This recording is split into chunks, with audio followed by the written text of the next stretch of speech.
Hello, everyone. I'm delighted to welcome Professor Mark Button of the University of Portsmouth for this short video on crime and security science, which is a module on the new Level 4 Protective Security Advisor apprenticeship standard.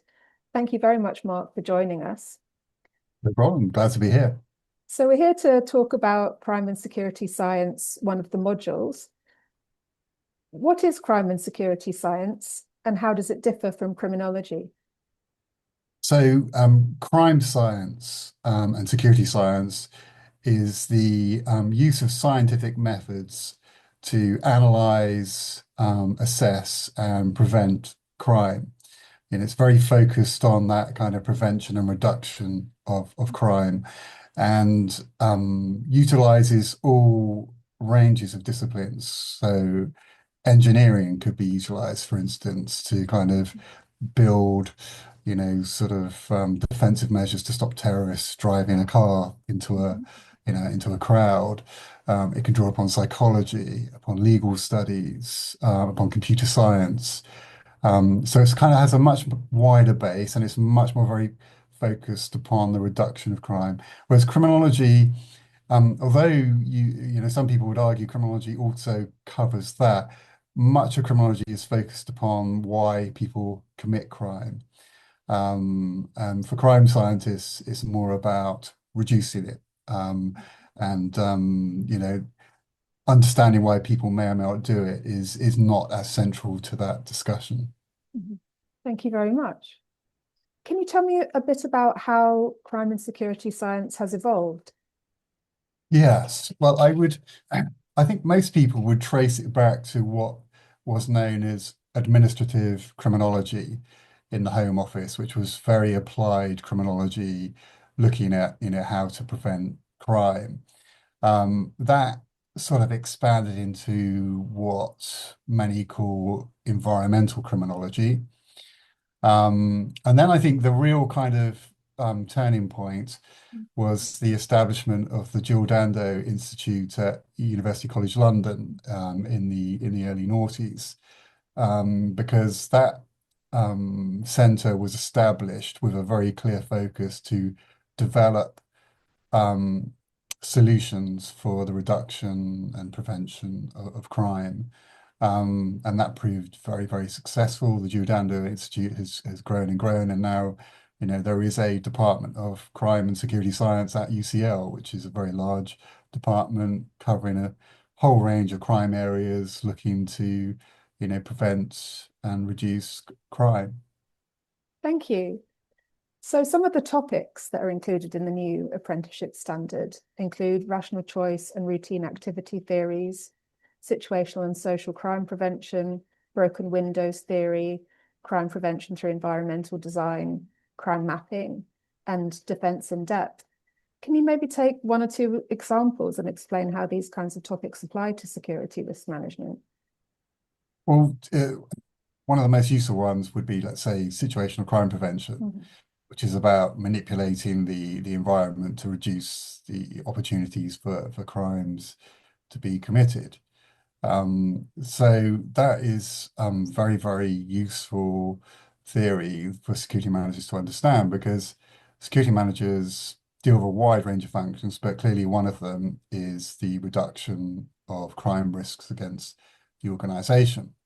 So if you take, for instance, you're a security manager of a shopping center, and you've got, problems of, sort of young people shoplifting or organized shoplifting, then situational crime prevention is like, how can we reduce the opportunities for this to occur? And that unfolds a whole range of different strategies that security managers might utilize, from, security guards being there to patrol and, obviously deter the individuals, because, the criminal thinks that they might get detected and detained by that security guard, through to tags, which obviously increase their risk of getting caught, because it sets off an alarm. So situational crime prevention is probably, one of the key sets of theories that a security manager should understand. And Clark's, evolution of that to the 25 techniques of crime prevention, every security manager should know every one of those 25 techniques. It's kind of, core knowledge to help, deal with the environment. I think, take another example like routine activity theory. I mean, in some ways, I can imagine some security managers might say it's common sense that, you get the coalition of an offender, the lack of a capable guardian, and that kind of creates that sort of opportunity. So there are theories like that, I think, which, some might regard as sort of more sort of common sense, but would also be useful. But I think situational crime prevention theory, and particularly the 25 techniques that Clark has kind of developed, are kind of like the gold standard of what a security manager should understand. Thank you very much, Mark. That's a really good pointer. And I would agree that approach is the foundation of many of those others that I've mentioned. Can you say a little bit about the role that data gathering and analysis will play in the application of these approaches in practice? Yeah, so I think another aspect of security and crime science, and something that I also kind of talked about in my book, Doing Security, is the importance of an evidence base. And obviously data gathering and monitoring how different tools that you're using are working is central to that approach. So for instance, you introduce a CCTV system. Well, if you're not gathering data, how do you know if it's working? It's obviously very expensive to introduce a CCTV system. The data might show that it works really well, in which case you can roll it out to other, situations. Or it might show that it's actually having no impact and you spend a lot of money on something which doesn't work.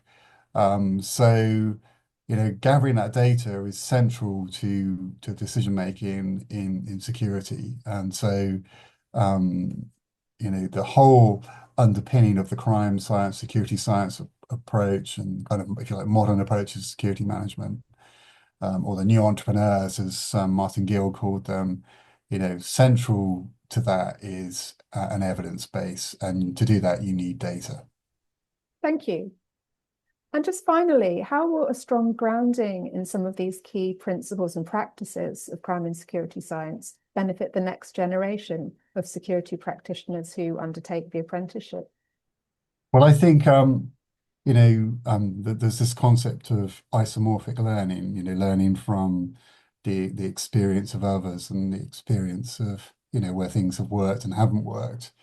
And I think, central to that is that approach. The future security managers need to come into the profession, with a knowledge base of what works and what doesn't work. And that's why it's central that those already working in security, assess, evaluate, and share that knowledge to other security professionals, because that is how we get better at dealing with these problems. That's how medicine works. And we're all much healthier because of that kind of, if you like, scientific approach of medicine. And that's how security should work. And that is ultimately to all our benefit if we live in a safer, secure world, and our spaces that we have responsibility for as a security manager to protect are free of crime, or it's the bare minimum it can be. That can only occur through a process of learning from the experience of others through a scientific approach that's rooted in high quality evidence. That's a great insight to end on, Mark. So thank you very much for a fascinating overview.